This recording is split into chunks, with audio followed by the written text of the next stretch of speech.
Hello everyone, I'm Kichi. If you want to know more about Russia and you understand my English, please welcome to my channel and to my kitchen, where Russian people discuss the most important political questions.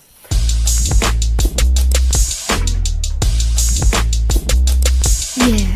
Today we will continue about the DNR, LNR, Ukraine and so on. Please watch my previous couple of videos for this topic. Today I want to discuss you about where to get information and that majority of Russians support this military operation against NATO. Please we don't like if you say that it's war between Russia and Ukraine. No, it's military operation of Russia against NATO. I see these numbers, I see them in Facebook because, in Instagram and another social media, there are people connected, it's mostly different group of friends and relatives. Facebook is mostly for colleagues from other countries, yes, who have international business.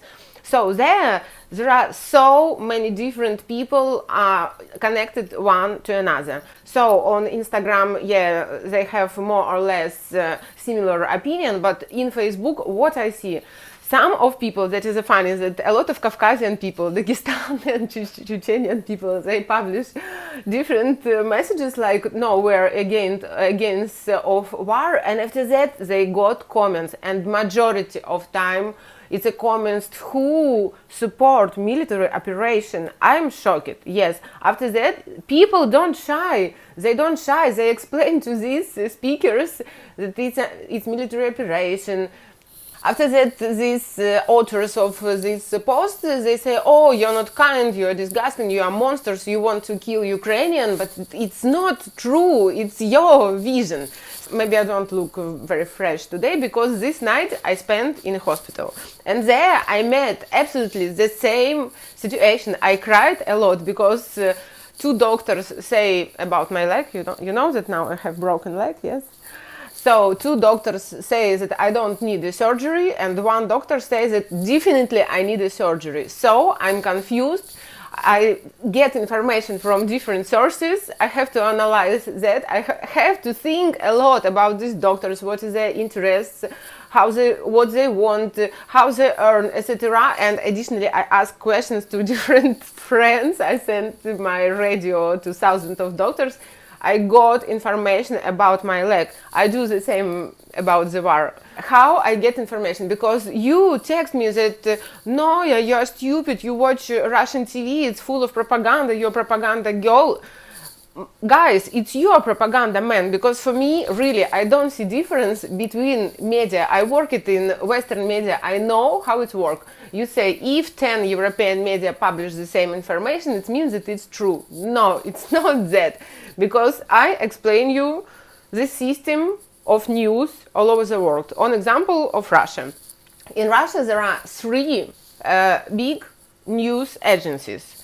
Interfax, independent, it's old one and independent, and it's the best one, and Interfax publish only truth, majority of information that they publish. They all the time present the source where they get this information, from Russia, from United Nations, or from Ukraine. So just read the news. Rest, all this media, big media, small media, your TikTok or Instagram channels or Facebook channels where you subscribe, but of that is a media. In fact, it's a comments. In fact, it's the same articles that you can read on Facebook. Yes, but on Facebook, it's your friend who published some articles, and mostly what they publish. Yes, they publish, I'm against the war, because he doesn't have the choice. He has to say that he is against the war, because if he would say that he support this military operation, all his friends will hate him. I see it was the same about coronavirus, and it was a shame to say that you are opposite of vaccination, because all of your European friends would tell you, oh, you're a serial killer, COVID is very dangerous, everyone should be vaccinated, take care of yourself. It's for promotion of my video. So I read news in Interfax, and after that I think what I think about source of information. And for the moment, yes, there are 3 sources of information. So for me, Russia, of course, yes, you know that it's propaganda, but Ukraine, for the moment, it's 99% of fakes, and if even Ukrainians accept that. And guys, and everything what you see in small Instagram, TikTok places like that, majority of this information it's fakes. These floods of fakes, you remember I investigated them from Belarusian time when it was a revolution in Belarus, and I told you that number of fakes just incredible, huge. Belarus overwhelmed of fakes. Now Ukraine even Ukrainians are confused because they know that 99% of their media publish just absolutely fake. It's not true. Russian is propaganda. Continue to investigate. Just ask in your Google. Prove disclosure of fakes from Ukraine, from Ukrainian part, because if you will ask from Russian part, okay, you will find from Russian part. How to find information? You just open Google Translator, translate it on Russian, and after that put that in search, and after that there is translation in every page in internet and almost on all video in YouTube. Mostly just click, switch on subtitles, and after that translation to your language. Don't concentrate on European media, they are biased. I explain you how they work, because I work it in European media. They just copy-paste one another. And if you say like 10 media say the same information, it means that it's true. No, that means that they trust to one source, they take this information, some of them check it, some of them not, and after that they give their comments, so you don't read news. 10 the same news, it's not news, it's a comment. They get news from one source. I don't know what is the source in your country. So here in Russia there is Interfax. There is because Interfax, it's cool, it's independent, it's not linked to state, yes, and there you can find perfect information, and they all the time explain what is the source. After that there is TASS, yes, the old one from Soviet period, and there is RIA Novosti. And after that I just compare whom I can trust, and I can't trust anybody. After that I use my logic. Because I'm Slavic, yes, I live in this environment and I see mood of people, I feel mood of people, yes. A lot of information I get from my feelings. I see that 80% of Russian people, they support this military operation. You text me that, oh my god, how it's possible to support Putin who kill innocent kids and women. It's not true. Check your information. Because you read these fakes, after that you think that it's true, you change your mind, you consider that here is propaganda. It's, you know, did you watch this movie, Don't Look Up? There, they explain you, don't look up on some information. Indeed, listen to me, because I give you some new information. If it's painful for you to accept this information, that means that you should continue to watch it, because I open you something that you don't know. No, you watch only propaganda. But it's opposite. That is why I don't criticize Russian media, because I don't know them. I don't watch TV.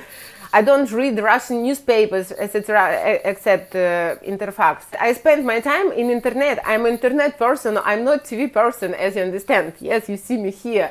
If I'm in YouTube all the time offers this so-called liberal media, Euronews, etc. That is why I watch Dozhd, Medusa, etc. So open this media. You explain me that I don't watch Medusa and Dozhd, but open them and you will see the dates there, because yes, they exaggerate, they have their own propaganda, how they present this news. But if you listen only exactly for numbers, if you pass all this word about crazy dictator, yes, you know, these abstract terms, how they call Putin or how they call this operation, doesn't matter. If you watch exactly on numbers, you will see. I'm sorry, but I strongly believe that this operation that happened now, it's absolutely not against innocent kids and women. And I'm sure that if Ukrainians would attack Donbas and Lugansk, that would be against regular people. Talk with the people from Donbas. You will hear a lot of information from them about how they're afraid of Ukraine, how Ukrainian attack them. Just talk with them. I have an idea to make interview with my friend from Donbas. Maybe you will like it. One of my familiar from Donbas, she told me that when she watched this speech of Putin about last speech of Putin about Ukraine, she was crying. Me, who fan of Putin, I tried to watch this speech because I wanted to cry a bit. I wanted to investigate, to research where she cried. I listened like 30 minutes, maybe, till I clean the dishes, and I stopped. And it's Ukrainian power who offers the biggest problem to Ukraine. Last news that they give guns for free to everyone who wants, to Ukrainian people. Can you imagine? I don't know how it works in my country. I don't know how it works in your country, but for sure I wouldn't like to go to Ukraine if I know that there are a lot of guns in the hands of Ukrainian men. No, thank you. Do you really believe that these guys will protect their country against Russian army with these guns? No, it's not for that. That is for panic, to get more panic in Kiev. So, yes, you see all these complaints in media, people cry in media, they publish different sad news, etc. But look at the top. As I said in my previous video, top, in fact, they support this operation. And last news about Eurovision, yes, they didn't ban Russia from, of course, maybe you read in your media that Eurovision banned Russia from Eurovision, but if you read exactly what they say something like, we would like to avoid any problems, any conversation. So they don't say that like Russia is aggressor or anything. They just say now there are too much contradictions. That is why Russia refused to participate to this competition. If Putin, conditionals, if Putin didn't cut the knot, that would be more bloody banner. We call it, yes, bloody banner. I'm more afraid for people from Donbas and from Russia, because I understand that there were so strong emotional motivation to Ukrainian people, to Ukrainian fighters, yes, who get the education somewhere in Europe. Just investigate, people investigate. Stop to read all these articles with tears, with complaints, because these articles, they don't give you information, they give you emotions. I'm sure that you have a lot of friends in Ukraine. Just call them, ask them how they feel, if they scare, if they lose some friends are killed, what's happened there. Just ask your Ukrainian friends. Am I trust to Russian media who says that there were 0 deaths? No, I don't trust. I understand that there were some deaths, I suppose. I don't know, because information that I hear that mostly Russia fight with different drones, yes, flying drones. My recommendation for you is to watch a movie that's called Wedding in Malinovka, old Russian movie about difficult part of Russian history, about civil war between red and white. There you will see how people change their opinion. This will be the same in Ukraine. You will see Ukrainians will change their opinion more faster than Russian, just like that, because they're emotional, yes, chaotic and everything, and they're passionate people. Yes, as you see, they just take their guns and they want to shoot everywhere. Now in these fakes that they publish, they all the time use so many swear words, so-called news from Ukraine, you know, when people just do their shots from the window, like yes, there are some bombs there, and they use so many swear words. Really, please help me to spin this video. As you understand, it will be very difficult for me to develop my channel. Don't close your eyes, look up and down and on right and on left. Make your own investigations and don't concentrate on the TikTok information, because no, TikTok, forget. Euronews, that is shitty sources of information, okay? I hope this video was interesting for you. Thumbs up and subscribe on my channel.